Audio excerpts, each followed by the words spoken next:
अस्सलाम वालेकुम students, chemistry class 9 national curriculum of Pakistan chapter 3 atomic structure exercise solve करेंगे आज।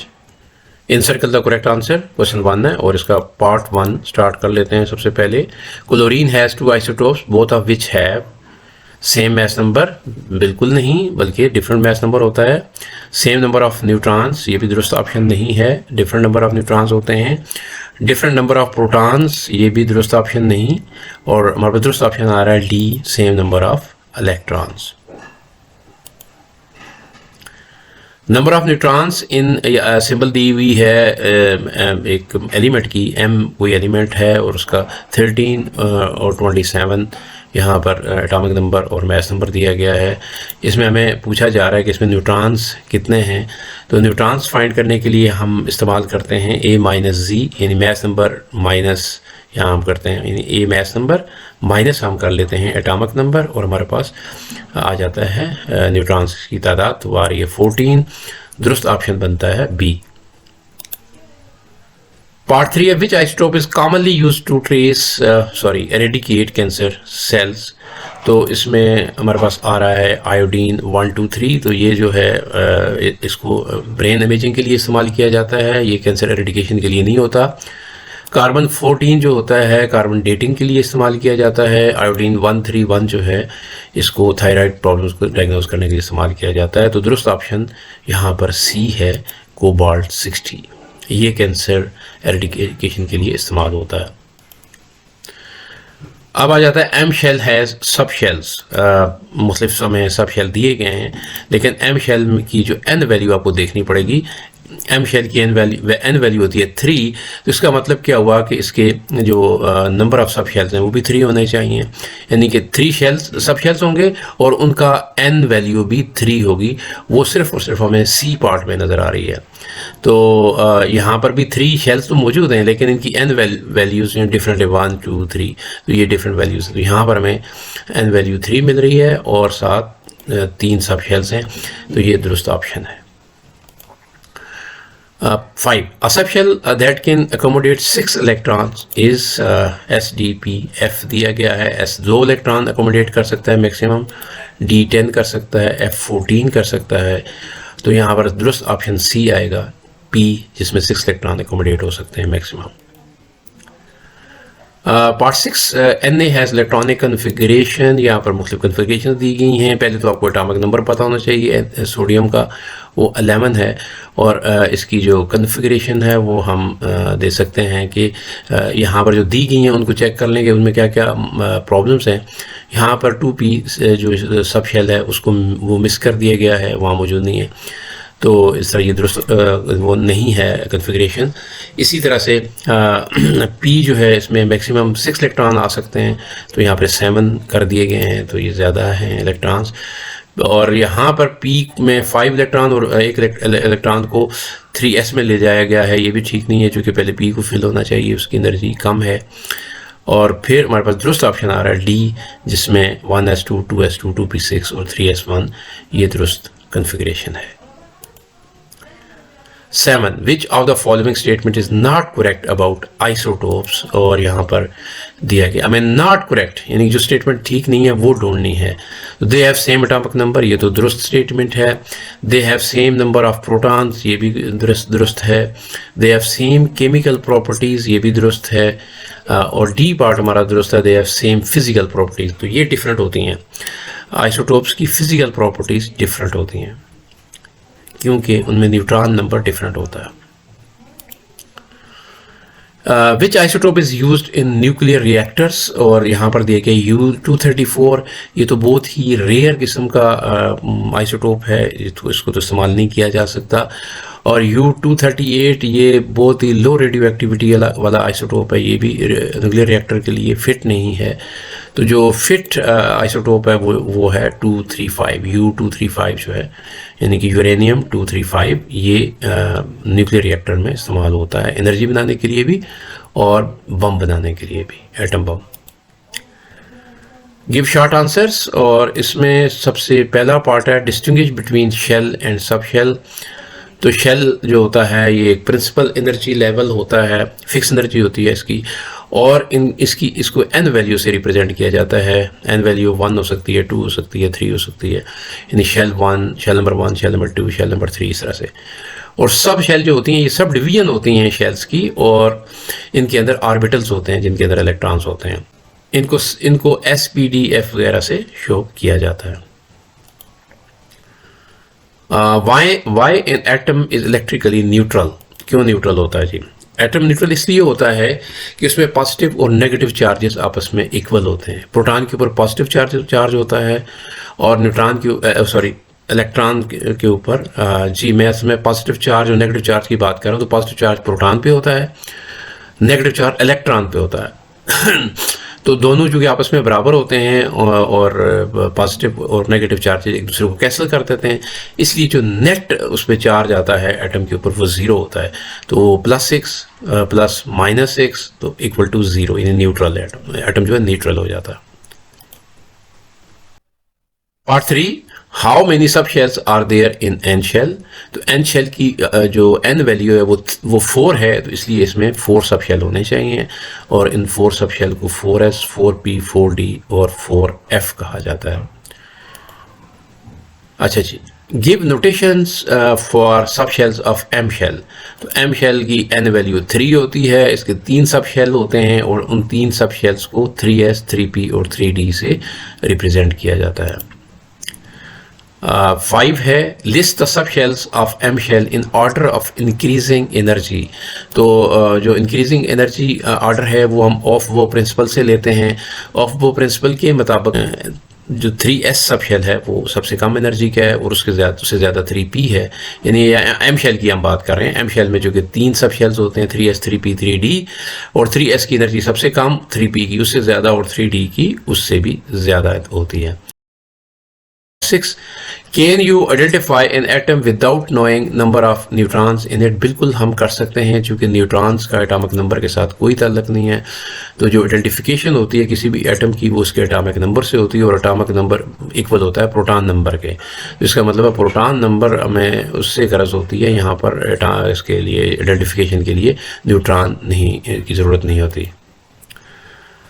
The electronic configuration listed are incorrect. Explain that what mistake have been made in each and write correct electronic configurations.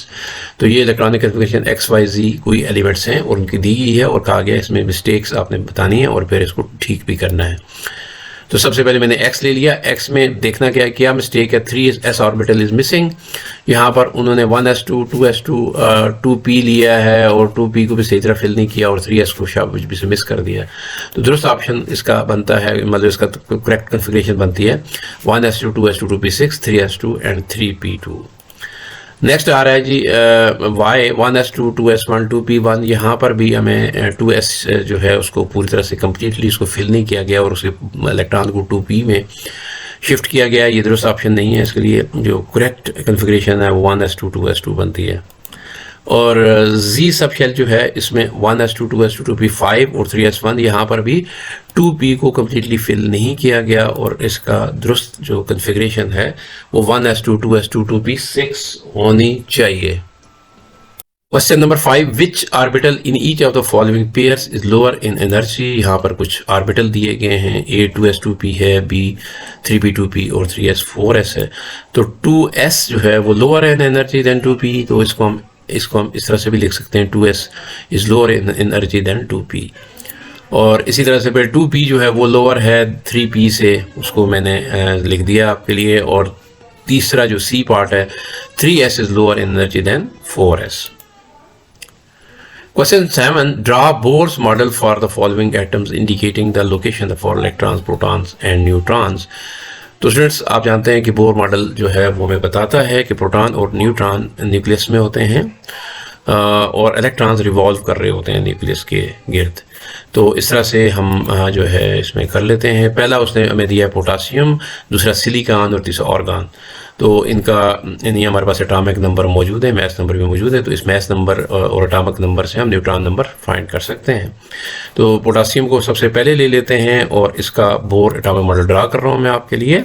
ये draw हो गया, जिसमें proton number 19, neutron number 20, ये nucleus है इसका, और फर्स्ट शेल में 2 इलेक्ट्रॉन, सेकंड शेल में 8 इलेक्ट्रॉन्स, और फिर उसके बाद इलेक्ट्रॉन फिर 8 इलेक्ट्रॉन्स, और सबसे आखिरी शेल में 1 इलेक्ट्रॉन जो है वो आ जाता है। और इस तरह से ये बोर मॉडल आपके सामने मौजूद है पोटासियम का। आगे बढ़ते हैं और सिलिकॉन का देख लेते हैं। सिलिकॉन का एटॉमिक नंबर 14 है, मैथ नंबर 28 है, तो इसका भी ड्रा कर लेता हूँ मैं आपके लिए। ये आपका न्यूक्लियस जिसमें 14 प्रोटॉन, 14 न्यूट्रॉन्स, और इस तरह से ये जो इलेक्ट्रॉन है 14 इलेक्ट्रॉन वो इसको रिवॉल्व कर रहे हैं न्यूक्लियस को। Part C argon atomic number 18, mass number 39, तो यहाँ पर भी आपके लिए बोर मॉडल मैंने ड्रा कर दिया। प्रोटॉन 18 और जो न्यूट्रॉन्स हैं वो 21 हैं।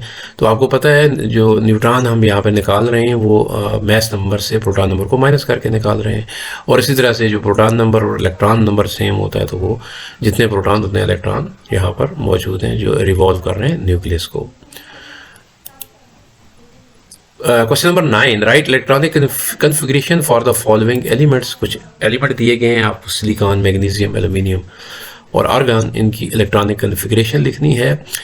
तो इलेक्ट्रॉनिक कन्फिग्रेशन के लिए हमें चाहिए होते हैं इलेक्ट्रॉन का नंबर, और इलेक्ट्रॉन नंबर हम एटॉमिक नंबर से ले सकते हैं, यानी जितना एटॉमिक नंबर यानी एटॉमिक में प्रोटॉन नंबर का इक्वल होता है, और प्रोटॉन और इलेक्ट्रॉन आपस में बराबर होते हैं, तो इसलिए हम यही इलेक्ट्रॉन्स का नंबर लेते हैं जो एटॉमिक नंबर होता है।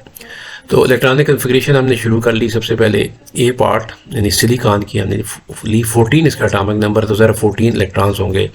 उन 14 इलेक्ट्रॉन्स को आप इन सब शेल्स में इस तरह से एकोमोडेट करवा सकते हैं, 1s2, 2s2, 2p6, 3s2 and 3p2। B magnesium जिसमें जो है 12 इलेक्ट्रॉन्स हैं, तो 1s2, 2s2, 2p6 और 3s2, तो ये 12 इलेक्ट्रॉन्स यहाँ पर उनकी कन्फिग्रेशन दिखा दी गई। और सी में एल्यूमिनियम है और इसमें 13 इलेक्ट्रॉन्स होते हैं, और इनको इस तरह से इनकी कन्फिग्रेशन की जा सकती है। आर्गन में 18 इलेक्ट्रॉन्स होते हैं, और इसमें इसकी कन्फिग्रेशन भी आप देख रहे हैं। 11, state the importance and uses of isotopes in various fields of life. सबसे पहले हम इम्पोर्टेंस की बात कर लेते हैं। तो मैंने लिखा है कि isotopes are important in various ways, they have unique properties that make them useful in various scientific, medical, industrial and environmental applications. Here are their key importance and uses. तो सबसे पहले मैं मेडिकल फील्ड में इसका use आपको बता रहा हूँ। तो बहुत सारे रेडियो एक्टिव आइसोटोप्स होते हैं जो डिजीज़ को डायग्नोज करने और ट्रीटमेंट करने के लिए इस्तेमाल किए जाते हैं। इसी तरह से ब्रेन, हार्ट, बोन्स वगैरह की स्कैनिंग और इमेजिंग के लिए भी मुख्तलिफ आइसोटोप्स इस्तेमाल होते हैं। एग्जांपल यहाँ पे दी गई है कि cobalt 60 is used for cancer treatment, और iodine 131 for thyroid diagnosis. Thyroid की जो प्रॉब्लम है उनको डायग्नोज करने के लिए आप आयोडीन 131 इस्तेमाल करते हैं। तो इसके साथ ही हम आर्कियोलॉजी जो है, आप जो एंशिएंट ऑब्जेक्ट्स हैं जो ज़मीन के अंदर मौजूद हैं, दबके हुए हैं, उनको खोद कर निकाल कर उनकी स्टडी करते हैं। तो इसमें भी हमें जो है वो इनकी डेटिंग, मतलब इनको ये कितनी एज हो गई है इनकी, उसको भी जान सकते हैं हम कार्बन डेटिंग करके। तो कार्बन 14 जो आइसोटोप है वो इस काम के लिए इस्तेमाल किया जाता है। इसमें मुख्तलिफ जो एंशिएंट ऑर्गेनिक मटेरियल्स, ममीज़ और आर्टिफैक्ट्स को इसमें उनकी डेटिंग की जा सकती है कार्बन 14 से। एनर्जी भी हम हासिल करते हैं आइसोटोप्स का इस्तेमाल करके। तो यूरेनियम 235 जो है वो इसमें उसका की रोल है। तो ये एटॉमिक एनर्जी हमें जनरेट करके देता है, और इसी तरह से न्यूक्लियर रिएक्टर्स में ना सिर्फ एनर्जी बल्कि हम इसे एटम बम भी बना सकते हैं। 12, the atomic number of an element is 23 and its mass number is 56. How many protons and electrons does an atom of this element have? How many neutrons does this atom have? तो protons की तादाद जो है आपको पता है कि वो एटॉमिक नंबर के बराबर होती है, तो वो 23 है। तो मैंने लिखा है protons are equal to atomic number, ये इसको एक्सप्लेन किया है कि क्यों मतलब मैं 23 इसको ले रहा हूँ, ये मैंने इसको उसकी वजह बताई है। इलेक्ट्रॉन्स जो हैं वो भी 23 ही होंगे, चूँकि इलेक्ट्रॉन और प्रोटॉन इक्वल होते हैं, और न्यूट्रॉन्स की जो तादाद है वो 33 होगी, इसलिए कि हम जो मैस नंबर है उसमें से जो एटॉमिक नंबर है उसको माइनस करते हैं और हमारे पास 33 आंसर आ रहा है। तो ये न्यूट्रॉन्स का नंबर है। 13. The atomic symbol of aluminum is written as 1327. What information do you get from it? ये जो सिंबल है एल्यूमिनियम 1327, इसका कह रहा है कि ये अगर आपके सामने लिखी हो तो किस तरह की इंफॉर्मेशन, कितनी इंफॉर्मेशन दे रहा है ये सिंबल आपको इस एलिमेंट के बारे में। तो ये मैंने मुख्तलिफ इंफॉर्मेशन लिखी है, काफ़ी ज़्यादा इसमें पॉइंट्स हैं, आप चाहें तो कम कर सकते हैं अपने लिए। मैंने इसका एटॉमिक नंबर 13 लिखा है, तो यहाँ पे दिया हुआ एटॉमिक नंबर। मैंने नंबर ऑफ प्रोटॉन 13 लिखा है, एटॉमिक नंबर प्रोटॉन नंबर ही होता है। और मैंने इलेक्ट्रॉन नंबर 13 लिखा है, मुझे पता है कि प्रोटॉन और इलेक्ट्रॉन आपस में बराबर होते हैं, इक्वल होते हैं, एक जैसे होते हैं, तो मैंने उनको वो कर दिया। तो नंबर ऑफ न्यूट्रॉन्स मैंने 14 लिखा है, मैंने मैस नंबर से एटॉमिक नंबर को माइनस कर दिया, मुझे पता चल गया 14 होते हैं, तो मैस नंबर यहाँ पर दिया गया है ये 27। मैथ नंबर लिख दिया मैंने यहाँ 27। और इलेक्ट्रॉनिक कन्फिगरेशन मैं कर सकता हूँ, इसलिए कि मुझे पता चल गया इलेक्ट्रॉन 13 है। जब इलेक्ट्रॉन 13 है तो मैं उसकी कन्फिगरेशन भी कर सकता हूँ, 1s2 2s2 p6 3s2 और 3p1 मैंने कर दिया। और जब इलेक्ट्रॉनिक कन्फिगरेशन मैंने कर दी तो मुझे ये भी पता चल गया कि इसका पीरियड कौन सा है, क्योंकि मुझे जो वैलेंस शेल है ना, ये वाला लास्ट शेल जो होता है 3s जो 3s और 3p में जो इलेक्ट्रॉन्स हैं, तो ये इनका जो n वैल्यू है वो 3 है, इसका मतलब है इसका पीरियड भी 3 है। और इसमें जो नंबर ऑफ इलेक्ट्रॉन्स हैं लास्ट शेल वैलेंस शेल में वो 2 + 1 3 हैं, इसका मतलब है इसका ग्रुप नंबर भी 3 है। तो ये सारी इंफॉर्मेशन यहाँ से मुझे मिल रही है। स्टूडेंट, इसके साथ ही आज की इस वीडियो का अख्ताम हुआ और बहुत जल्द आपके साथ एक और एक्सरसाइज लेकर आपसे मुलाकात होगी। उस वक्त तक अल्लाह हाफिज़।